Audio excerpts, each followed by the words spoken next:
Well, the Liberal Democrats are launching their manifesto this afternoon with Brexit and education expected to dominate. So how are the Liberal Democrats doing in this campaign? Joining me are Matt Bevington. He is from the UK in a Changing Europe group, which has conducted research into tactical voting and how it might affect the Liberal Democrats, and the political editor of the New Statesman, Stephen Bush. Welcome to you both. Well, can I just ask you how you think the Liberal Democrats are doing so far?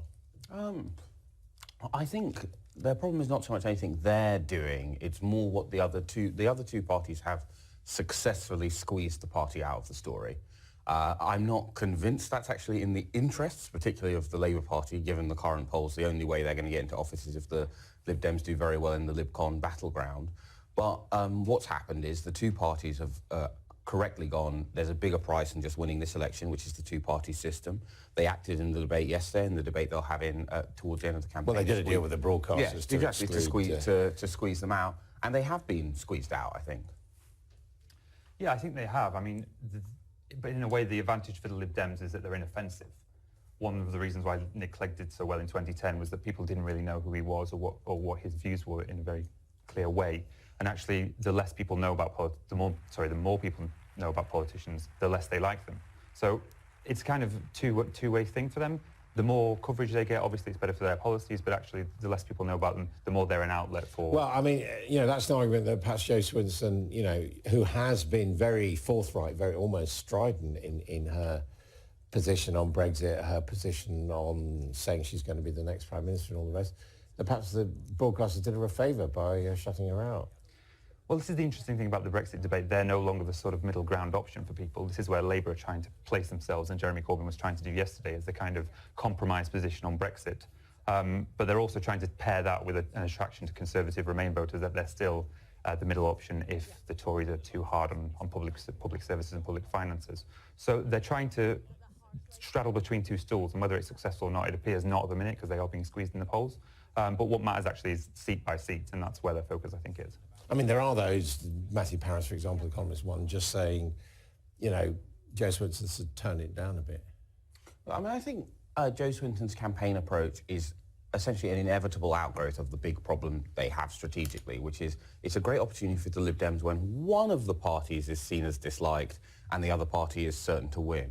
When you have two parties who are Marmite entities, who most people in this country have a very strong fear of either Boris Johnson or Jeremy Corbyn becoming Prime Minister, which means if you're the Lib Dems, the only way you can manage that is to have this slightly on the face of it absurd claim that you are going to be the next Prime Minister.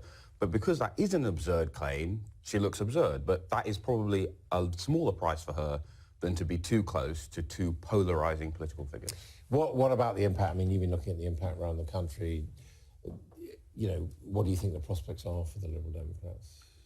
Well, I think their ultimate aim is obviously a second referendum, and the only way they achieve that, as Stephen said, is in cohort with Labour and the other pro-Remain parties. So what they need is an overall coalition majority. So it's in their interest, really, to support Labour in seats where they don't have a realistic chance, or at least for their voters to support Labour.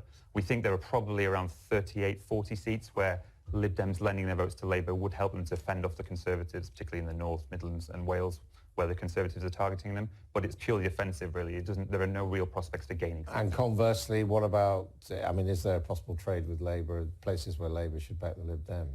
Yeah, we actually find that Labour voters are more inclined to Lib Dems, again, because people don't have that strong feeling about the Lib Dems. But the gains are pretty minimal for the Lib Dems because they're not in a strong position because of the 2015 result in that many seats. We think maybe they can gain a couple. But actually, the Remain alliance they've already done with Plaid Cymru and the Greens is going to gain them, around 17 seats, we think. So it's a mixed picture, but ultimately what they need is an overall majority for pro-second referendum parties in that sense. So you think they're possibly on course to doubling their numbers? Possibly. I think, a good result for them is 30. They're currently on 20 with defections from other parties. They'd, I think, be happy with 30 as a sort of recovery. Anything below that, they're really standing still. What do you think? Is that possible? I think 30 is quite a tall order, partly because of what happened last time, but also because the voters they traditionally do well on are affluent voters in quite nice bits of the south of England, which voted Remain.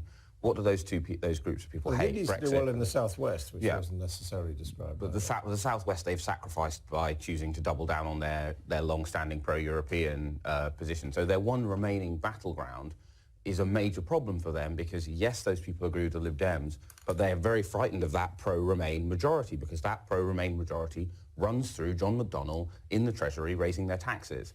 And I think it's quite difficult to see how the Lib Dems can get to above 25 with the other two parties in the position they're in. I mean, at times, both Labour and the Conservatives have said that, Labour and the Liberal Democrats, sorry, have said that, you know, this is the Brexit election, the important issue is Brexit. Neither of them like the Conservative plans for Brexit yet. Seems to me, I don't know whether you agree, is what we're seeing is them saying actually party calculation comes before stopping Brexit.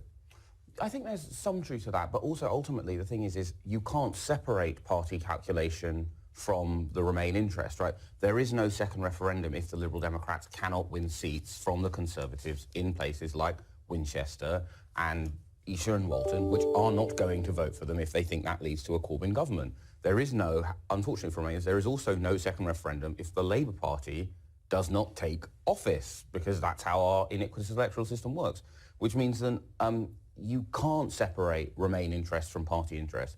Whereas because there is only one viable Leave party, it is much easier for Leavers to go, OK, party interest, Brexit interest, they exactly overlap. Yeah, I mean, I think Conservative Remain voters in particular are in quite an invidious position because their two aims are stop Corbyn and stop Brexit, and they're counterintuitive because you need Corbyn to stop Brexit, and obviously the reverse is true as well. So it's difficult to see what they will do. We think, having looked at the numbers, that actually there are around probably 40% of Conservatives who aren't big C Conservatives. They tend to vote along probably their economic interests. They are up for grabs, but it's a question of what is the focus of the campaign. If the focus of the campaign is Corbyn versus Johnson, it's likely to remind them really that's the choice that's important to them. If it's Brexit, then they might be inclined to think, well, that's where our primary interest is. OK, well, thank you both very much indeed.